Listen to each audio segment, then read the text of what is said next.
ಜೀವನದಲ್ಲಿ ಈ ಥರದ್ದೆಲ್ಲ ಆಲೋಚನೆ ಇತ್ತು ಅಂತಲೂ ಕೂಡ ನಂಗೆ ಗೊತ್ತಿರಲಿಲ್ಲ. ಆಗಿದ್ಮೇಲೆ ನಾನು ಹೇಳಕ್ಕೆ ಹೇಗೆ ಸಾಧ್ಯ? ನೀವಂತಾರಲ್ಲ ಬಿಡಿ. ಆದರೂ ಇಲ್ಲೇನೂ ಆಗದೆ. ನನ್ನ ಪ್ರಕಾರ ಟೀಚರ್ ಅಮ್ಮಂಗೆ ಈ ವಿಷಯ ಮುಂಚೆನೇ ಗೊತ್ತಾಗಿದೆ ಅನ್ಸುತ್ತೆ. ಅದಂಗೆ ಹೇಳ್ತೀರಾ? ಹೇಗೆ ಅಂದರೆ ಮಣಿ ಕಡೆ ಅವ್ರು ಬಂದು ಟೀಚರ್ ಅಮ್ಮನ ಎಳ್ಕೊಂಡು ಹೋಗೋ ಮುಂಚೆನೆ ಟೀಚರ್ ಅಮ್ಮ ಬೇಜಾರು ಮಾಡ್ಕೊಂಡು ಆಚೆ ನಿಂತಿದ್ರು. ಯಾಕೆ ಟೀಚರ್ ಅಮ್ಮ ಬೇಜಾರಲ್ಲಿದ್ದೀರಾ ಅಂತ ಕೇಳೋದಕ್ಕೆ ನಂಗೇನೋ ಕೇಳ್ಬೇಡಿ ಅಂದ್ರು.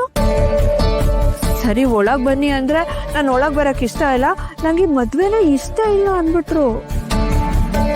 ನನ್ನ ಪ್ರಕಾರ ಅಷ್ಟೊತ್ತಿಗಾಗಲೇ ಅವ್ರಿಗೆ ಆ ವಿಷಯ ಗೊತ್ತಾಗಿತ್ತು ಅನ್ಸುತ್ತೆ. ಮತ್ತೆ ಯಾಕೆ ಅವ್ರು ಅದನ್ನ ಬಂದಿಟ್ಗೆ ಹೇಳ್ಕೊಂಡಿಲ್ಲ? ಇಂಥ ವಿಚಾರನ ತಕ್ಷಣ ಹೇಳಕ್ಕಾಗತ್ತಾ? ಅವ್ರೇನೋ ಆಘಾತದಿಂದನೇ ಹೊರಗೆ ಬಂದಿರಲ್ಲ. ನಾನು ಅವರಿಗೆ ಅಲಂಕಾರ ಮಾಡೋಕ್ಕೆ ಅಂತ ಕರ್ಕೊಂಡೋದ್ನ, ಆಗ್ಲೂ ಅಷ್ಟೇ ಏನೂ ಮಾತಾಡಿಲ್ಲ. ನಾನು ಇನ್ನೇನು ಬಾಸಿಂಗ ಕತ್ಬೇಕು ಅಂತಿದ್ದೆ, ಅಷ್ಟರಲ್ಲಿ ಅವ್ರು ಎದ್ದು ಬಂದ್ಬಿಟ್ಟು ಎಲ್ರ ಮುಂದೆ ಹೇಳ್ಬಿಟ್ರು.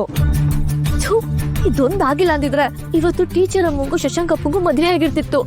ಆ ಟೀಚರ್ ಅಮ್ಮ ಈ ಊರ್ ಬಿಟ್ಟು ತೊಲಗಿರೋಳು. ಮತ್ತೆ ಅವನ್ಗೂ ಖುಷಿಯಾಗಿರೋದು. ಆ ಖುಷಿ ಆಗ್ಬಾರ್ದು ಅಂತ ತಾನೆ ಇಷ್ಟೆಲ್ಲ ಕಿತಾಪತಿ ಮಾಡಿದ್ದು.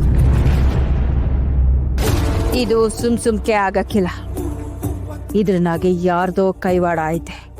ಮೊದಲು ಯಾರು ಅಂತ ತಿಳ್ಕೋಬೇಕು. ಮಗ್ಲಾಗೆ ಮುಳ್ಳು ಮಾಡ್ಕೊಂಡು ಬಟ್ಟೆ ಹರಿದೋಯ್ತು ಅಂದ್ರೆ ಹೆಂಗೆ? ಮೊದಲು ಆ ಮುಳ್ಳ ಕಿತ್ತು ಬಿಸಾಕ್ಬೇಕು.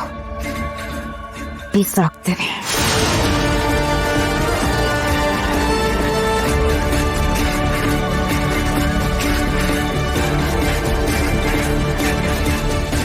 ಅದ್ಯಾರಿದ್ದೆಲ್ಲ ಟೀಚರ್ ಅಮ್ಮಂಗೆ ಹೇಳೋದು ಅಂತ ನನಗಂತೂ ಗೊತ್ತಿಲ್ಲ. ಯಾರು ಅಂತ ಗೊತ್ತಾದ್ರೆ ಅವ್ರನ್ನ ಮಾತ್ರ ಸುಮ್ಕೆ ಬಿಡಕ್ಕಿಲ್ಲ. ಅವ್ರ ಜನ್ಮನೆ ಜಾಲ ಆಡ್ಬಿಡ್ತೀನಿ. ಇವಳನ್ನ ತಟ್ಟಿ ಅಂತಿದ್ದೆ. ಇವಳಿಗೆ ಅನುಮಾನ ಬಂತು ಅಂದ್ರೆ ಇನ್ನ ಭುವನೇಶ್ವರಿಗೆ ಡೌಟ್ ಬರ್ತಾ ಇರುತ್ತಾ?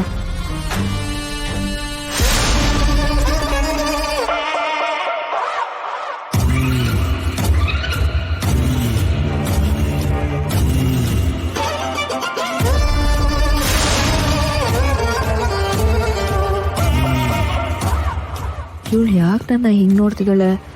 ಇವಳಿಗೇನಾದ್ರೂ ನನ್ನ ಮೇಲೆ ಅನುಮಾನ ಬಂದ್ಬಿಡ್ತಾ? ಅತ್ತೇವಾ ಇಲ್ಲೇನ್ ಮಾಡ್ತಿದ್ಯಾ? ಚಂಚು ತುಂಬಾ ಬೇಜಾರು ಮಾಡ್ಕೊಂಡಿದ್ಲು, ಸಮಾಧಾನ ಮಾಡ್ತಿದ್ದೆ. ಇವಳು ನಾವು ಒಬ್ಬೊಬ್ಬಳನ್ನೇ ಬಿಡ್ಬೇಡ. ಹಿಂಗೆಲ್ಲ ಆಗೋಯ್ತಲ್ಲ ಅಂತ ಸಾನೆ ಮನ್ಸ್ಗೆ ಹಾಕೋಬಿಟ್ಟವಳೆ.